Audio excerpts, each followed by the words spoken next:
Is it a loaded firearm that you have with you, Mr.? Correct. So you're not under arrest right now? Okay. Okay. Yes, sir. Wow. Probably not the best idea to be wearing a vest, armed, possible criminal impersonation of a police officer. I'm a retired Baltimore City. Okay. 27 years. He's a convicted felon. He wouldn't be retiring 4 years ago.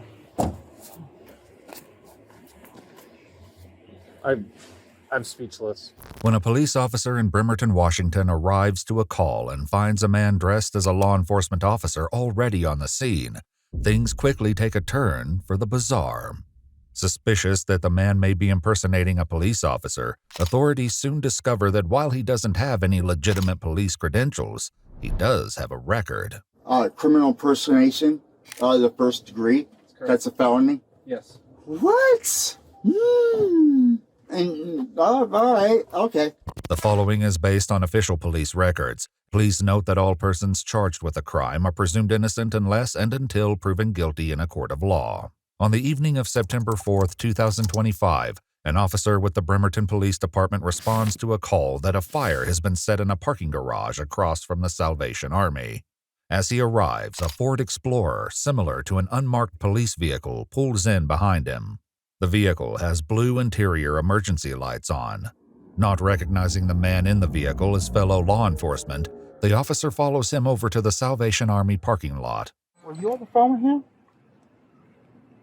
They asked With who? us to come outside. I thought it was for you. Who else is come outside? I don't know. He's on the phone with him. No, I thought I was pulled over because I thought you guys needed help with that. Oh no, no, we thought. No, I'm confused right now, man. It's my first day back in a while, so. I thought you were like one of our detectives at first. I know some of the guys work with the task force. The man is working as security for the Salvation Army, hired by Stephen Group International. However, much of the gear he wears, including a silver police badge that reads detective, a ballistic vest, and a duty belt, indicate that he's in law enforcement. The man identifies himself just as Scaletta and claims he previously worked with the Thurston Sheriff's Office, but transferred to the Edmonds Police Department where he says he's been a detective for the past 2 years. I know a lot of detectives from Edmonds, Yeah. from the gang network and stuff like that. The anti-narcotics training on base every year. Yeah.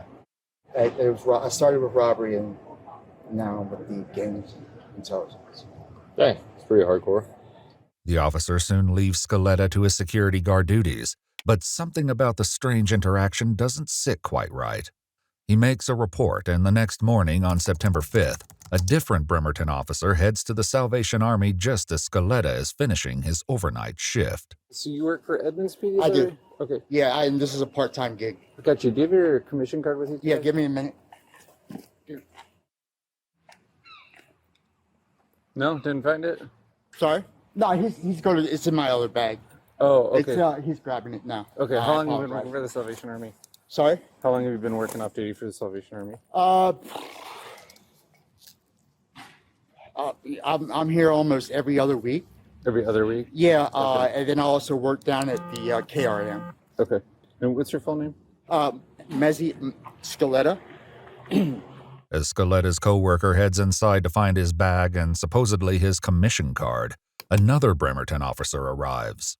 Is it a loaded firearm that you have with you, Mr. Scaletta? Correct. Okay, can you put your hands on the car, please? I'm not familiar with the retention of this holster. Just keep your hands right there. Can we not do this in front of everybody? I mean, really? Yeah. You're doing just fine keeping your hands on Okay, that. yeah. I appreciate it. Okay, man. The officer removes Scaletta's firearm and finds that the magazine is empty. So you're not under arrest right now? Okay. Okay. Yes, sir. Wow. Can you call my... Yeah, we can take care of all that. Yeah. We can take care of all that. We can make all the phone calls. It needs to be double locked. All right. More Bremerton officers arrive just as Scaletta's co-worker reappears with his bag. So, His credentials? it's in the front. What agency do you think you're with? Edmonds? You're with Edmonds. Edmonds, yes. Do you understand you're just being detained? I understand the whole process. Yes, I do. Okay. Okay. The officers check the bag but fail to find a commission card or any law enforcement credentials.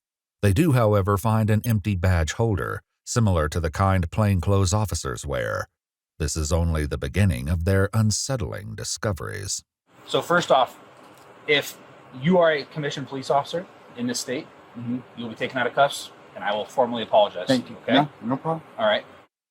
You're uniformed and armed when we came across you. That's an accurate statement. So the concern is, especially because we weren't given notification, right? I'm not operating. I'm not working. I'm not. Well, here's the problem leaving. with that. Well, it's messy, right? Correct. Here's the problem with that. You're leaving. Even if you're leaving, Salvation Army, this is the #1 crime hotspot in the entire city for us. I know this. Let me Okay. I'm a retired Baltimore City. Okay. 27 years. I come out here. Then Okay, let you me know what I mean? talk. I get it. Then let me I'm talk. sorry. I think we're getting our wires crossed a little bit, because what I'm trying to get you to understand is, I understand that you're just leaving if you're off duty. But if you know that this is the highest crime area, right? If you know this is the highest crime area in the city, and you know that that's likely to do with your law enforcement experience, that we're going to be in the area, probably not the best idea to be wearing a vest, armed, going to and from, because it's going to make us think some things, up to and including possible criminal impersonation of a police officer. That's why you're detained. We get all that checked out, and you know what? Sure. This might be an error for their bosses and our bosses. So we might have called Edmonds last night. The sheriff? What? We might have called Edmonds PD last night. Yeah. Not on the payroll. Say it again? You're not on the payroll with Edmonds PD. Is it okay if I go through this? Yes, please. the Good final night. section? And then I can. While some of the officers continue the search for anything that can verify Scaletta's claims, the others are eager to discuss the bizarre situation among themselves. Little do they know, a troubling revelation has already been uncovered. So I read Casey's report. Apparently they had a little back and forth with Garrity and Hersey where they're like, well, he didn't take an act as a police officer. Absolutely not. Yes, yeah, I know. So I was like, no way, I'm not tolerating this. So I came down looking for him. I pulled up. Go ahead. I don't know if they put this in the reports. In 2015, he was involved in like a SWAT incident where he barricaded himself inside and had like a whole like threat of like blow the place up. So it was like a bomb threat. He's saying that he retired from Baltimore City Police after doing like 24 years or something. 4 years ago, which he's a convicted felon. He wouldn't be retiring 4 years ago. The man they have detained is not Michael Scaletta, as he claimed, but 49-year-old Michael Scaletta-Teates. According to police documents, he was convicted of a false bomb hoax in 2015. Yeah, he's going to jail. 100% the right call across the board. Did you see my face once that dawned on me? What was going on? Yeah. I pulled up to ask some questions about him working here because I didn't see him because he's parked over here. And then he came around the corner, goes, everything good? And I looked at him and I was like, holy His eyes are also super constricted, and he's hella jittery. So I don't know if he's on something. With this new information, one of the officers approaches Michael, but his explanation is strange, to say the least. Tell me what happened in 2015 with Baltimore PD. The riots. Or I think you know exactly what I'm talking about. The unit, yeah. I worked in the Eastern Prison. Mm-hmm. We all knew what they were doing. We knew what was going on. It's a matter of time. And we already we knew the feds were there. Mm-hmm. But you keep your nose clean. You got nothing to worry about. Well, I'm talking about the offense where you were arrested in Baltimore City. Me? In 2015. I was arrested. I wasn't arrested. Never been arrested. As Michael protests his innocence, the other officers are keen to check out his vehicle. He said he has known Sheriff Sanders for 4 years. Yep. No, I know. Is this guy going to jail? Oh, yes. Yes. Oh, yes. What the hell? So you can see he's got the lights mounted in the back too. This is insane. Like the shirt is in the plastic. This reflective vest is straight from Galls. Yeah, look, he's got a firefighter helmet too. Jesus Christ. He's ready to do it all. The officer has no idea just how true this statement will turn out to be. That's crazy. While they can see the reflective vest denoting police on the back, the car holds even more surprises inside. For now, Michael suggests that the reason they can't find his commission card is because it's inside the vehicle. I just want to hear it from you. Yes or no? Are you giving us consent to search the vehicle? What, y'all are gonna tear my vehicle apart? We're gonna search the vehicle. Oh, respectful. We're not gonna like. We're done. All right, we're done. No, No. Okay. you're not gonna tear my vehicle up. No. Okay. Apply for a search warrant. Do what you gotta do. Let's remove the gear. Let's solve that problem. Okay. Michael is wearing a law enforcement style vest, double pistol magazine pouches with what appears to be a magazine in each slot, a baton, multiple sets of handcuffs, and a Motorola APX series radio, which is typically used by law enforcement and fire department personnel. Upon closer inspection of Michael's silver badge, the commander with the Edmonds Police Department called it a Franken badge and stated it had the same general appearance and shape as their badges, but almost all of the specific details on it were wrong. This guy has kind of a convincing little. That's what I was 50. I was like around 50-50. So I was like, if this is a mistake, because I've also seen the blowback on like Edmonds is going to be chewing on like they did have an off-duty guy here and we like jacked one of their guys up. With his gear removed, the officers attempt to get an explanation from Michael. Are you still talking? At this time, I'm going to invoke my rights and remain silent. Okay. All right. Fair enough. We all know better. Fair enough. It's all that wily law enforcement experience, huh?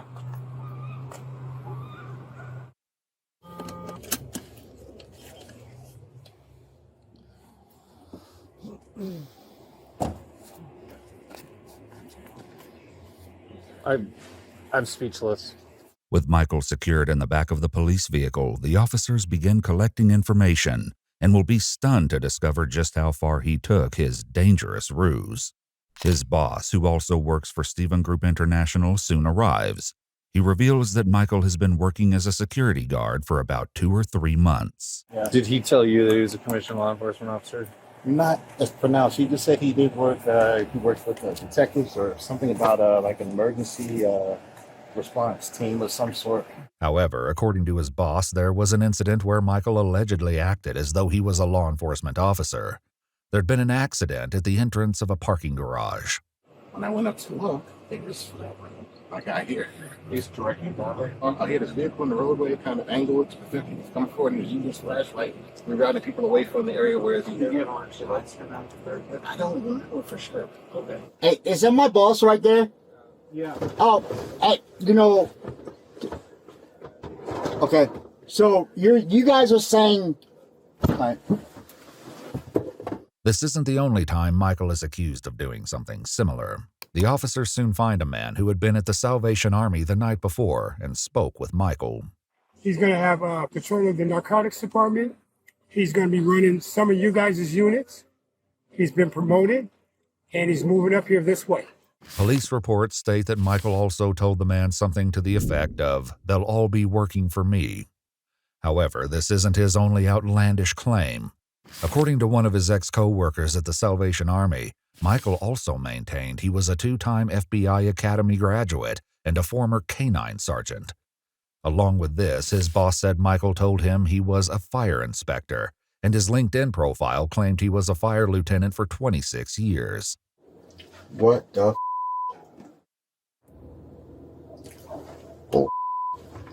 Officers also call his wife Jean to inform her of the situation. I'm so confused right now. What part is confusing? Just this whole thing. I mean, I thought that he went to work last night. Does he work at Salvation Army?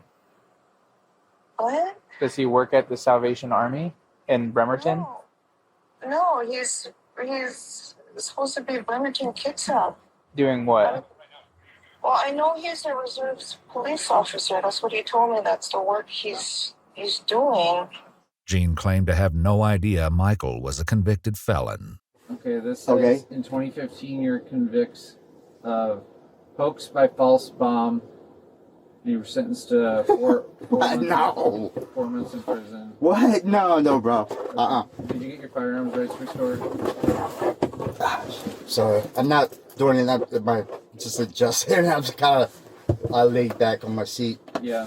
Sorry. You did not get your firearms rights restored then? Sorry? You have not. Hey, listen, I invoke my rights, man. This is all your investigation. I'm not trying to be I'm not, don't take it the wrong way. The allegations against him would soon intensify as more information comes in. According to witnesses, Michael had been blurring the boundary of his duties as a security guard as recently as last night. A 7-Eleven employee had called for police to trespass someone, and Michael can be seen in the responding officer's Bodycam footage. Notably, the 7-Eleven isn't on Salvation Army property where Michael was employed, and he wasn't called to help. People I need clean, and this guy 24 hours is gray t-shirt. You said he was here. No, gray t-shirt. No, this guy. Who are you asking to leave? I call and this guy 24 hours here in the door. While Michael isn't seen trespassing anyone, he still responded to a police call. Are these serious charges or 2 felonies? 2 felonies? Mm-hmm. What are the 2 felonies for? So what I mean, I'm just asking if that's okay. I'm not trying to be whatever. Criminal impersonation in the 1st degree and unlawful possession of firearm in the 2nd. Criminal impersonation, the 1st degree. Yes, correct. That's a felony? Yes. I thought it was a misdemeanor. Because the officers suspect him of taking law enforcement action, the accusations against him increase from 2nd to 1st degree. What they find in his vehicle only solidifies these suspicions. What? Yep. And all right, okay. Oh, man, goodness. Scattered throughout his vehicle are multiple patches that read Canine Officer, Police, Investigator, and Surveillance. Authorities discover a black and yellow firefighter helmet, a yellow traffic vest, 2 ballistic vests, one with armor plates rated for rifle bullets, with a Star of Life patch that reads, "Rub some dirt on it, everything stops bleeding eventually." The second vest has patches for paramedic and FTO, Field Training Officer. They also find a bright yellow jacket with police sewn on the front and back, along with a receipt for the patches to be sewn on by a dry cleaner. What's You're telling me you've been a cop for 30 years and you never been on a jail booking? well, no, it's different out here because, I'm asking what are... You work for Edmonds, right? The 7-Eleven incident isn't the only time Michael may have involved himself in police matters. His ex-co-worker also shared a video Michael sent her, claiming he had responded to a dead-on-arrival call in Seattle. The video appears to be Michael's body cam footage and shows members of the Seattle Fire Department as well as a dead body. Notably, there aren't any law enforcement officers on the scene yet.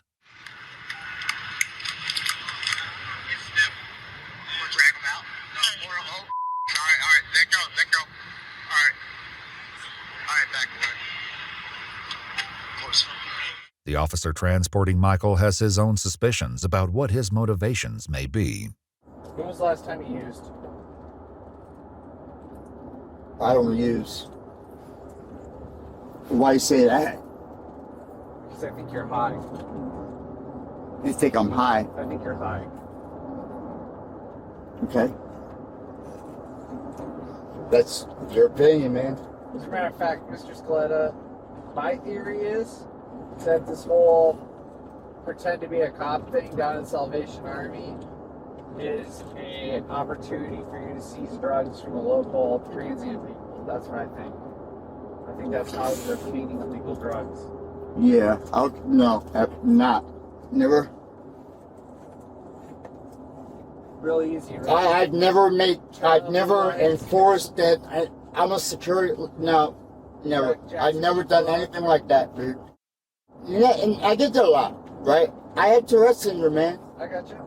No matter how adamantly Michael makes his denials about this accusation or the allegation of criminal impersonation, his vehicle would prove to hold a wealth of evidence.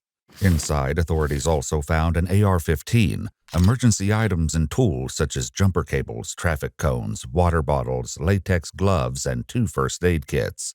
They also located vehicle impound stickers and a parking ticket book, zip-tie flex cuffs, magazine pouches, handcuff pouches, a police portable radio, pepper spray, a baton pouches, a spring-loaded knife, a drop-leg gun holster attachment, and a badge similar to federal law enforcement badges reading National Concealed Carry Law Enforcement Safety Act, Retired. Along with being equipped with blue and green emergency lights, a siren, and a loudspeaker, Michael had a radio wired into the car that, when turned on, the screen read nationwide scan. According to police documents, authorities suspect he was scanning police radios and responding to calls such as the trespassing at 7-Eleven and the DOA call in Seattle.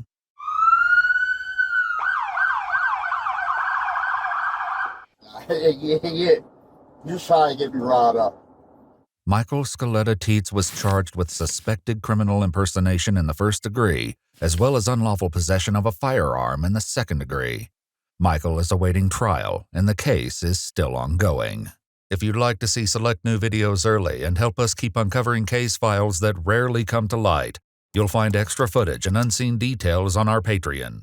Channel memberships here on YouTube also include early access to select new videos.